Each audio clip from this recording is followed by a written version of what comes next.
Ya, tiap hari. Jadi waktu itu kita naik sepeda tuh hanya turun Munggu dengan tempat rata. Itu yang bisa naik sepeda. Itu pun kalau musimnya ndak hujan. Iya, iya. Kalau hujan saja asli Mangarayo.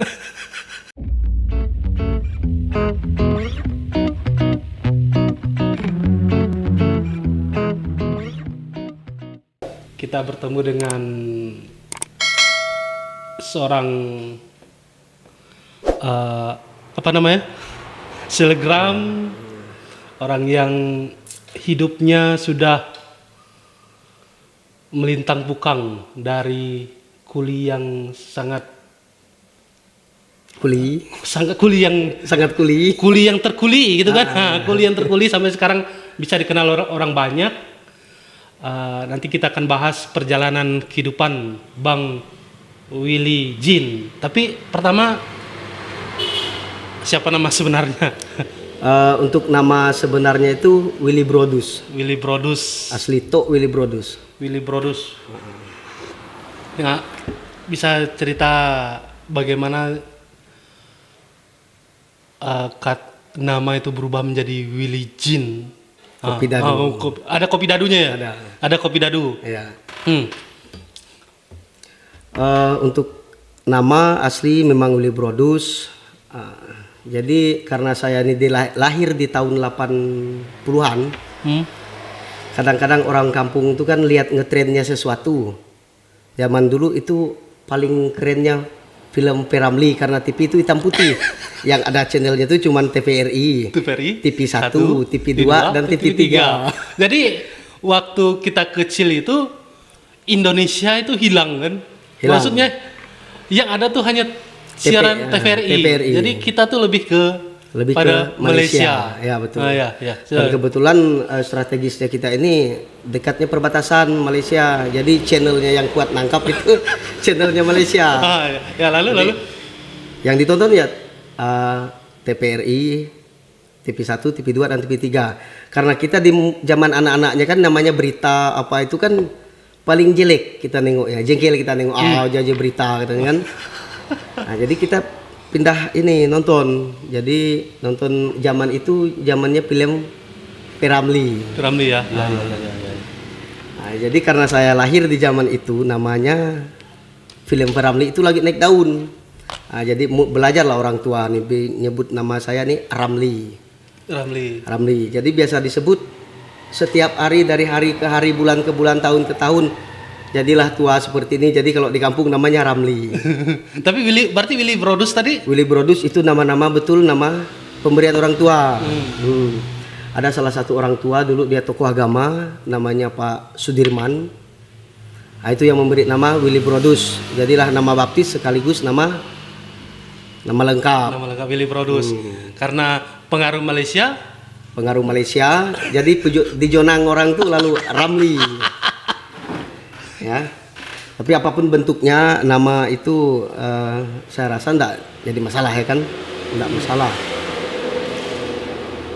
Yang jadi masalahnya ini begitu masuk SD di kelas 1, kelas 2 naik ke kelas 3 dah mulai adalah nama itu di rapot.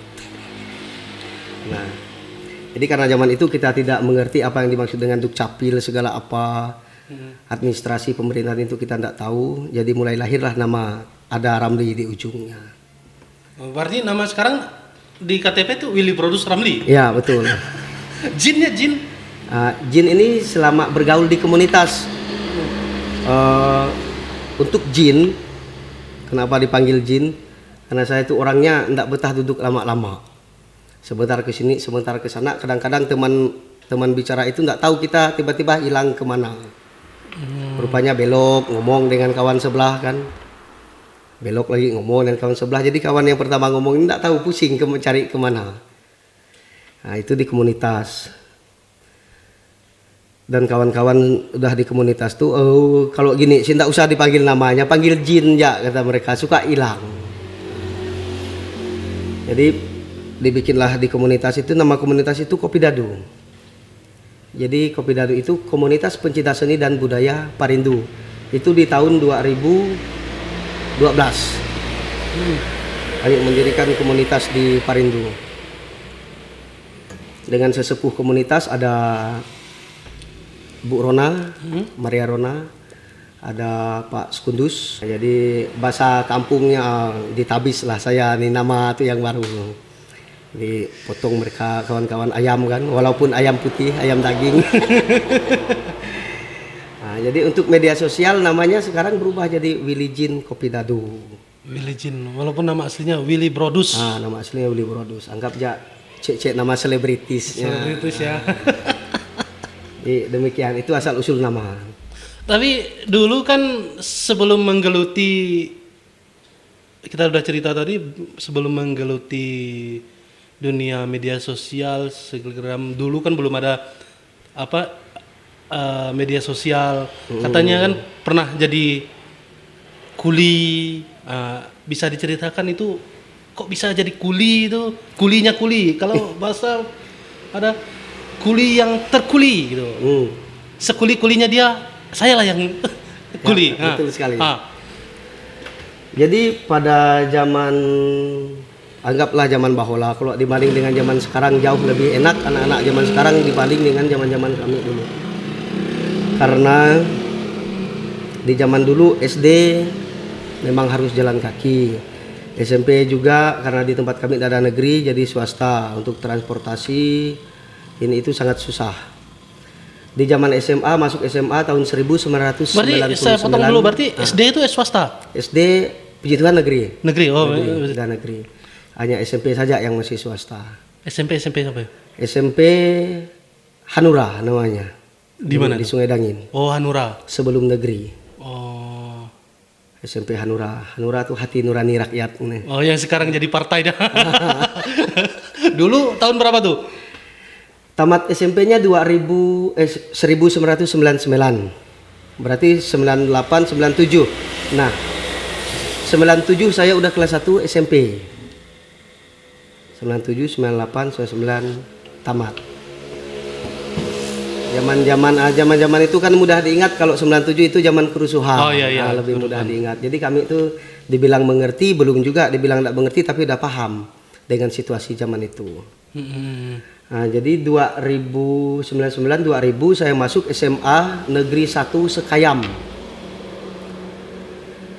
Dengan halangan rintangan itu saya numpang dengan Om dulu, ikut tinggal dengan Om Sumarno ya, yang sekarang beliau udah di RRI Tekong. Jadi begitu saya mulai tinggal dengan beliau saja habis masa kontrak rumahnya. Mau nyambung duit dan tidak ada, paksa balik kampung pulang ke Sotok. Jadi saya harus jalan kaki dari Sotok ke Balai Karangan mengejar SMA Negeri 1 Sekayam. Berarti waktu itu ketika mau masuk SMA 1 Sekayam, kontrak rumah paman tadi habis kontrak, mau nyambung dan tidak ada duit. Jadi kembali lagi dari Sotok, balik lagi ke kampung ke Sotok. Dari Sotok lah jalan kaki. Saya mampu ngisinya kelas 1 sampai jauh kelas 1 habis dan mau naik ke kelas 2 saya memilih berhenti sekolah karena tidak mampu jalan kaki dari Sotok ke Sekayam. Iya, ke Balai Karangan. Sangat jauh sih. Itu. Adapun armada yang saya pakai itu sepedanya biasa kawan-kawan Olo tuh, tante-tante jualan kue yang ada rak di depannya, itu pun beli second. Harganya waktu itu beli secondnya 175.000. Itu saya harus berjuang keras untuk membeli sepeda second 175.000 baru dapat sepeda second mini lagi sepeda. Tapi jarak dari Sotok ke SMA itu kira-kira berapa? Kalau dari pasar Balai Karangan sampai ke SMA itu kurang lebih 2 km. Kalau dari Balai Karangannya ke Sotok, kurang tahu saya. Pokoknya kalau jalan kaki kurang lebih hampirlah 2 jam. Kalau dari Sotok ke Balai Karangannya. Jalan kaki 2 jam. Paling enggak jauh. Mungkin sepeda 20 km per jam, tapi jalan kaki 10 km per jam. Kalau saya tahu dari Sotok ke Balai Karangan itu sekitar 15 kilo. Mungkin kurang Mungkin. lebih. Simpang Noyan ke balai kan lumayan jauh. Lumayan jauh. Lumayan jauh. Bayangkan mengayuh sepeda tiap hari. Jadi waktu itu kita naik sepeda tuh hanya turun Munggu dengan tempat rata. Itu yang bisa naik sepeda. Itu pun kalau musimnya ndak hujan. Iya, iya. Kalau hujan saja asli Mangarayo. Nggak bisa. Ban sepeda aja dah sebesar ban oplet kena tanah. Ya itu untung-untung kalau kelaharnya bagus. Yang namanya kelaharnya pecah di tengah jalan, bearingnya beramburan, segala rantainya putus, itu dah jadi makanan setiap hari. Jadi di awal semester naik ke kelas 2 berani mengambil keputusan untuk berhenti sekolah. Ya karena faktor keuangan juga zaman-zaman itu, harga getah waktu itu kalau tidak salah 750 rupiah. Itu di harga di kampung. Kalau harga di jalur sutra mungkin agak naik lah. Mungkin bisa 1.000 lah kan. Jadi menempuh perjalanan 3,5 jam dari Sungai Dangin ke Sotok, juga jalan kaki, bawa beras 15 kilo saja dah nangis tuh. Bawa tikar digulung, bawa jarai, bawa beras. Naik Munggu. Luar biasa. Jadi saya sempat berhenti sekolah waktu itu kurang lebih hampir 2 bulan. Jadi oleh kebijakan Bapak pergi jalan kaki dari Sungai Dangin ke Balai Karangan, minta surat pindah dari SMA Negeri 1 ke SMA PGRI Kembayan. Dan tinggalnya juga dulu pertama masuk ke SMA PGRI Kembayan, tinggalnya dengan Pak Yosep TR ya. Sekarang almarhum beliau. Jadi tinggallah di sana kan. Tinggal hanya beberapa bulan, ada kurang lebih 3 bulan tinggal dengan Pak Yosep. Setelah itu udah mulai kenal-kenal dengan kawan. Tempat tinggal sudah ada, pekerjaan belum ada sambil sekolah. Jadi saya ngambil inisiatif nanya ke warga lain, minta noreh. Nah, jadi saya noreh dulu Sambil sekolah. sambil sekolah. Noreh di Munying. Hmm. Noreh dengan Pak Dones. Dones sekarang pun beliau almarhum. Jadi tinggal di Munying. Balik lagi saya nih jalan kaki. Dari Munying ke SMA PGRI. Setiap hari PP jalan kaki. Paginya noreh, kadang-kadang kalau tidak sempat pagi ngambil sore noreh. Zaman-zaman itu harga getah udah mulai naik 1.300 1 kilo. Nah, jadi selama sekolah di PGRI pergaulan sudah mulai ada, kawan-kawan udah mulai banyak. Jadi saya pindah, tak lagi dengan Pak Dones, pindah tempat. Jadi ikut almarhum, itu pun juga almarhum, dah almarhum semua, Bang Anto tuh. Ngajak kerja di Sebungkuh, ya kan? Sebungkuh tempat abang saya katanya. Saya tanya, abang siapa? Dia bilang ada Pak Nono. Puji Tuhan Pak Nono masih sehat sekarang. Ya. Selama beberapa tahun tinggal dengan Pak Nono jadi kuli truk sambil namatkan sekolah SMA. Ya. Berhenti dari Pak Nono ikut Pak Mijo. Terbalik ceritanya. Dari Pak Mijo dulu ya. Dari Pak Mijo dengan mereka Ocen. Begitu berhenti dari Pak. Tapi dulu kerjanya tuh apa? Tukang muat kulat atau tukang ambil kulat ke kampung nih, ambil karet gitu. Semuanya. Ambil kulat, jemput bola getah ke kampung-kampung, ke pelosok-pelosok sampai ke Bonti, masuk ke arah Beduai. Kayu yang disuruh toke muat kayu zaman-zaman dulu. Getah, bawa pasir segala apa. Semuanya. Bahkan yang sampai sekarang tidak bisa saya lupakan ketika ditertawakan anak-anak sekolah SMP pas ngambil kulat di Beduai. Tapi waktu itu Umur memang dah hampir tamat sekolah, hampir tamat SMA. Oh iya. hampir tamat SMA, tapi ya namanya kita nih anak bujang kan, diketawain sama cewek-cewek, aduh, hai saja. Gengsinya tinggi-tinggi kan? Oh, tebal rasa muka. Tebal rasa muka kan? Udah bau karet lagi kan? Muat karet diketawain orang lagi. Aduh, hidupnya begitu luar biasa tragis kan? Jadi begitu siang kami biasa cuci tangan gitu-gitu ya, langsung makan, bawa bekal dari rumah. Jadi kadang-kadang tengah makan, enggak kebau kulat kalian tuh, kata orang-orang nanya kan. Udah biasa Pak.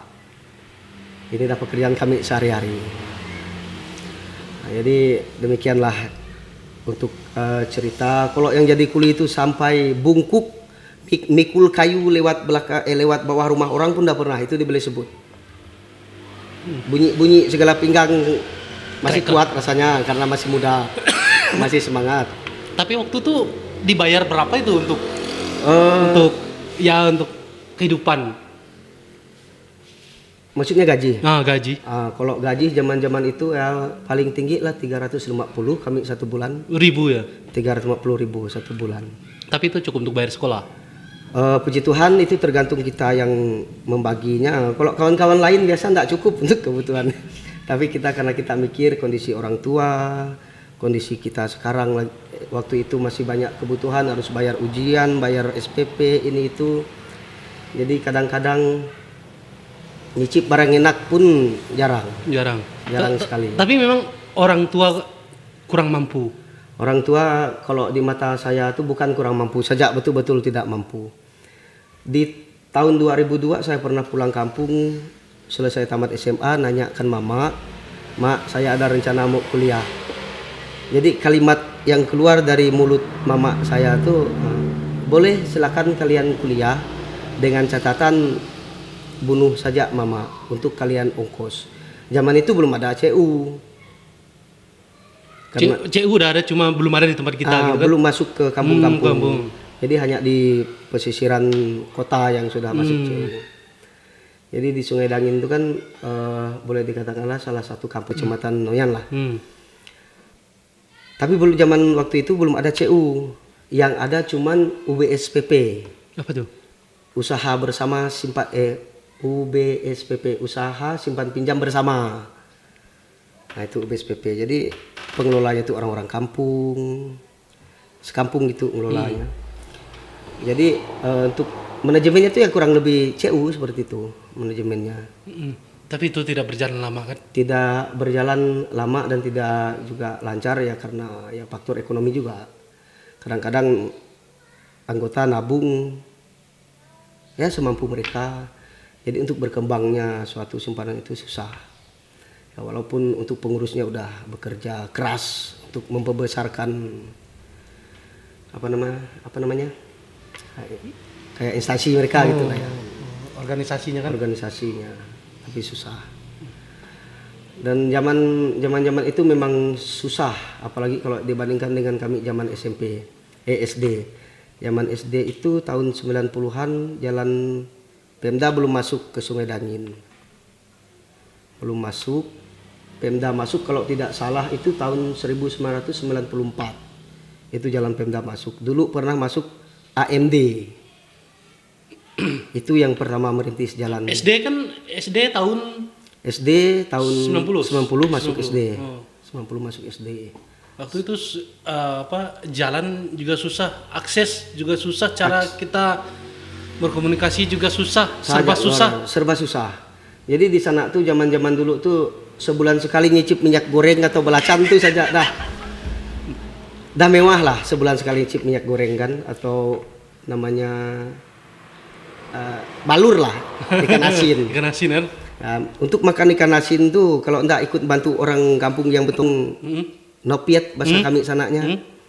Nopiet tuh bantu orang bawa geta, harus jalan kaki dari Sungai Dangin nembus ke Sejuah. Jalan kaki kan? Jalan kaki. Yang mampu mikulnya waktu zaman 90-an itu cuma 8 kilo dari Sungai Dangin ke Sejuah. Itu syukur-syukur nangis sekali di jalan. Biasanya 2-3 kali nangis. Waktu itu jalannya waduh. Jalannya luar biasa. Ngojek masih murah waktu itu, 7.000. Tapi udah ada motor yang masuk ngojek. Itu teman-teman dari Kembayan. Sekarang mungkin pengojek itu udah mungkin banyak yang almarhum. Dengan jalan yang nggak bisa diceritakan lah jalanmu. Minum satu minum. Tapi apa yang memotivasi untuk sekolah? Karena begini, banyak orang yang mampu tapi kurang minat sekolah. Ada banyak orang yang kurang mampu tapi sangat ingin sekolah.